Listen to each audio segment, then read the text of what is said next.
Okay, y'all, I'm back, and it's the same day as chapter 1, but I got to read chapter 2.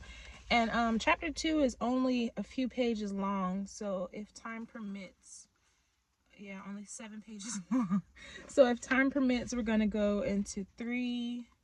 And honestly, I'm down here by the water because I wanted to sit by the water on my blanket and read, but for now, for the sake of like audio, I'm gonna go ahead and do chapter 2 in the car. And again, this book is called Jesus Is by Judah Smith.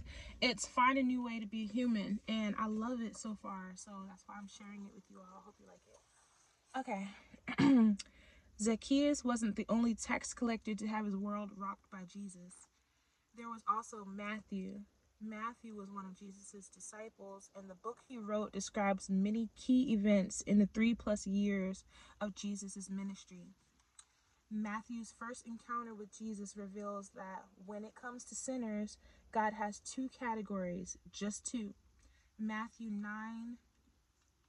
chapter 9, verse 9 through 13 says, "And Jesus was walking along, As Jesus was walking along, he saw a man named Matthew sitting at his tax collector's booth. 'Follow me and be my disciple,' Jesus said to him. So Matthew got up and followed him."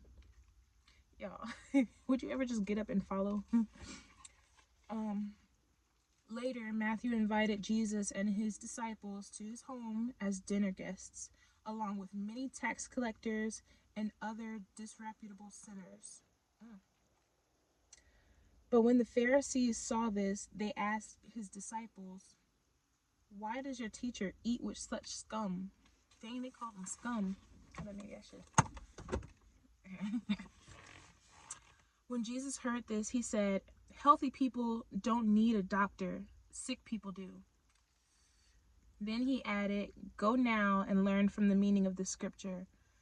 I want you to show mercy, not offer sacrifices.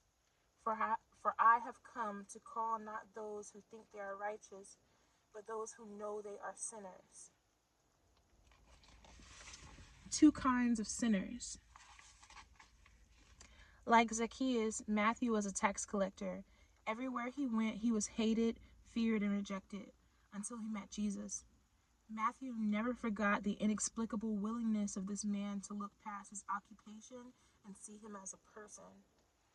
In Jesus' conversation with Matthew, he lumps all of humanity into 2 groups: people who think they are righteous and people who know they are sinners.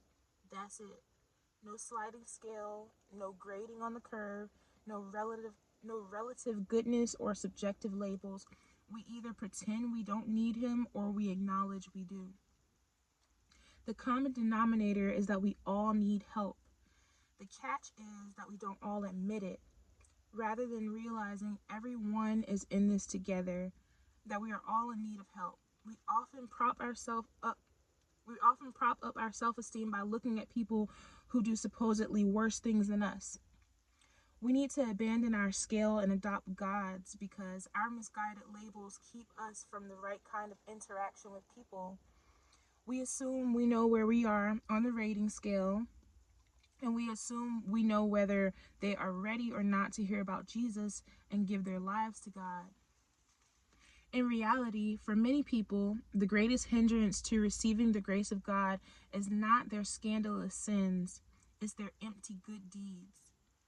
It's obvious some people have problems, but for the man who lives in his 2-story home on a quiet cul-de-sac, keeps his lawn manicured and his cars washed, stays faithful to his wife, works hard at his job, pays his bills, and never cheats on his taxes, for that model citizen is not so obvious.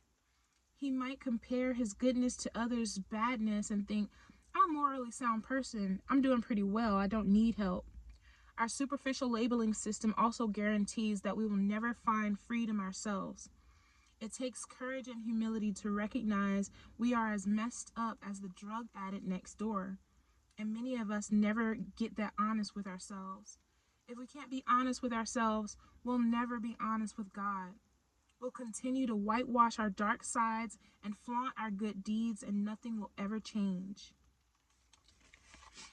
Hi, I hate you. What?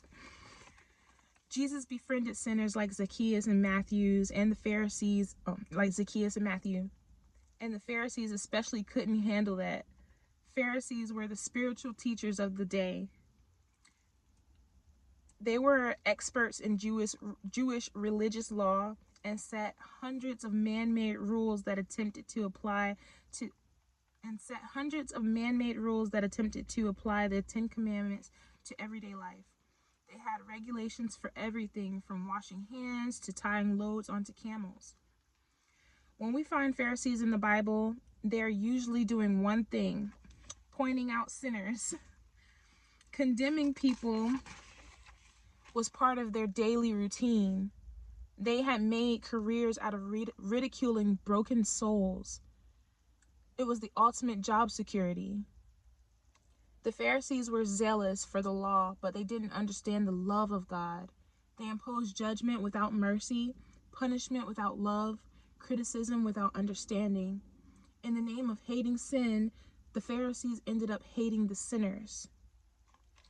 Perhaps worst of all, they concluded that their aloofness from sinners was what made them holy. The measuring stick of their goodness was the badness of the people they rejected. That's why it was difficult for the Jewish religious leaders to understand Jesus. They were waiting for a Messiah, a Savior, and they assumed he would be like them. He would wear distinguished robes and be aloof from nasty people. He would walk the streets with his head held high and expect everyone to get out of the way in reverence. They assumed God would come and be just like them. They were wrong. Jesus made a point of seeking out sinners and befriending them. He wasn't concerned with his reputation. He wasn't trying to prop up his image by putting others down. He was God and he was perfect. Yet he declared by his actions that he did not condemn the worst of sinners. Ironically, Jesus' harshest words were directed at sanctimonious Pharisees. He saw through their pseudo-spirituality. He called them out publicly, and they hated him for it. Ultimately, it was the religious leaders who demanded his crucifixion. And they stirred up the crowds until the Roman rulers were forced to carry out their wishes. Notorious sinners didn't kill Jesus. Religious people did. The Pharisee in my head. Before we get too furious at the Pharisees, though, realize that inside of each of us is a Pharisee trying to get out. It happened to be me. No sooner do I conquer a bad habit than I become the biggest critic of anyone who still does what I just stopped doing. I find that righteous indignation comes a lot easier than humility and compassion. Mentally chastising the bad deeds of other people is more comfortable than dealing with my own. We readily recognize that other people have problems, but think for a moment, those evil people most likely don't see themselves as evil. If they start to feel pangs of guilt, they just look a little further down the holiness food chain, find someone worse off, and continue to justify themselves. So now I have to ask myself, how can I assume I'm near the top of that food chain? And on a related note, who is looking at me and using my mistakes to prop up their self-esteem? Just the thought puts me on the defensive, but it's a fair question. Here's what I do. I make up laws or rules to fit my standard of living, then I judge you by them. If you follow my rules, you are a good person. If you break my rules, you are a bad person. If you have stricter rules than me, you're a prude who needs to lighten up. It's so convenient and so diluted. If our definition of sin is doing bad things, then we all agree that sin exists. People do bad things. Even if my definition of bad differs a bit from someone else's, we still agree that RAPE is wrong. GENOCIDE is evil. Racial discrimination is appalling. The problem is that we don't like to include ourselves in the same category as rapists or murderers may. You know what I'm saying? I can't say it in the same category as, okay? They sin, we just mess up. When confronted with our badness, we do the National Geographic thing, fight or flight.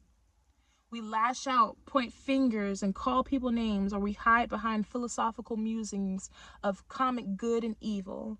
And we wax eloquent about love and tolerance and how that would make all the bad in the world go away. It's a smokescreen, a defense mechanism to deflect attention from the gaping holes in our holiness. I don't mean to insult anyone, but freedom starts with honesty. We aren't doing ourselves any favors by defining ourselves as good and others as bad.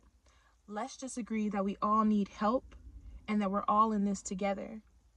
The good news is that Jesus came to reveal a God who defines us not by our actions, but by his love. Why then do I so easily revert to law and rules and regulations when I look at people who are considered disreputable sinners? The ones whose sordid antics are the fodder of TV talk shows, or those who sell themselves for sex on the streets of Seattle every night, or those who steal, unalive, and grape.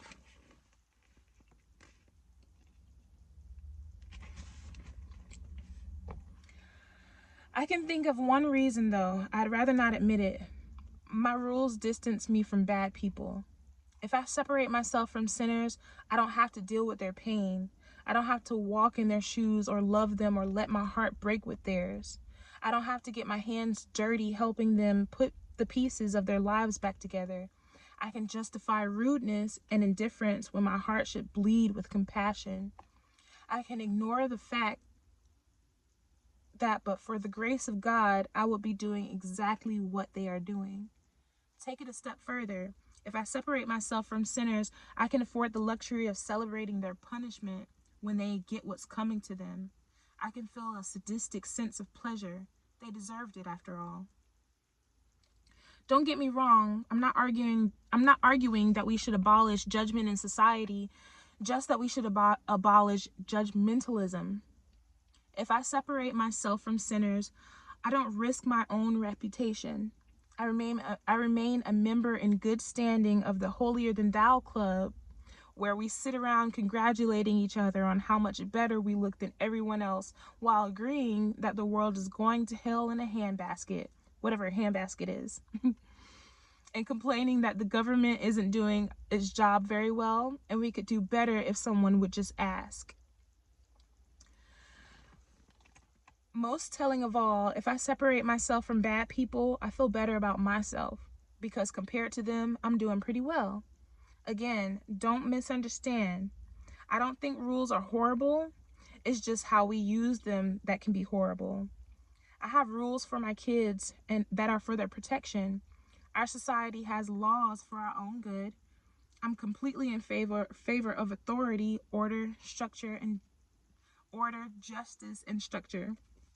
Sorry. We just have to remember that the rules are not proof of our spirituality. If anything, they are proof of our sinfulness. A reminder that we have a tendency toward wrongdoing and we need help. The Pharisees were so obsessed with fulfilling the hold up this word. I don't know how to say this word. The Pharisees were so obsessed with fulfilling the minutiae. I don't know how to say that word. I gotta look that up. I ain't even saying that world. I have a degree, I promise. Pharisees were so obsessed with fulfilling the minutiae